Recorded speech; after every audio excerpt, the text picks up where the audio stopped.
Okay, magandang umaga, Grade 1 Moriones.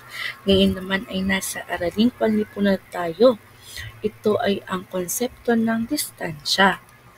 Napag-aralan natin nakaraan ang distansya, kung ito ba ay malapit, malayo, o di kalayuan. Tingnan natin ang larawan. Mayroong puno, upuan, at bato.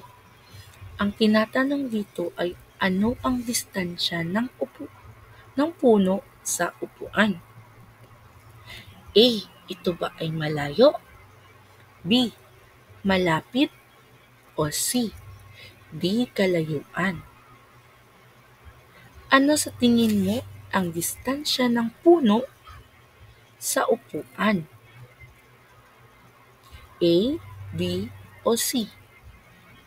Ang sagot ay letter C. Di kalayuan.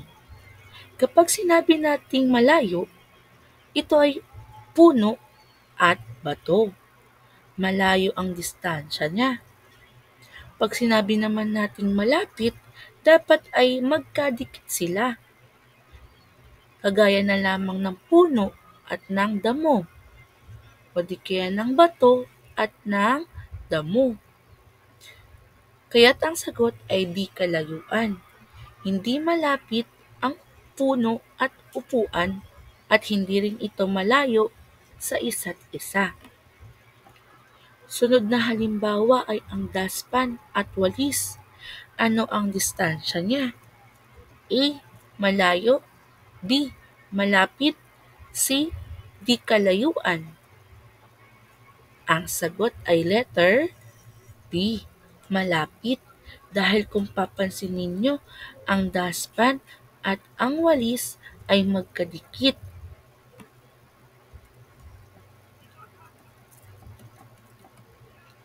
Yan, tignan natin ang larawan. Ito ay parte o bahagi ng isang tahanan. Ano kayang bahagi ito? Tama, sala.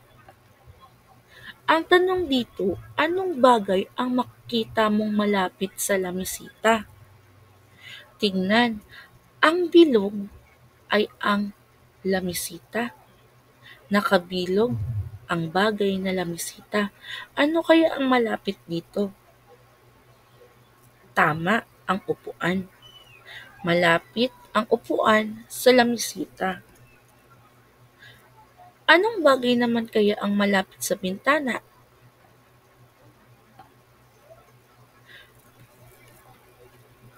Narito ang bintana. Tama, ang telebisyon.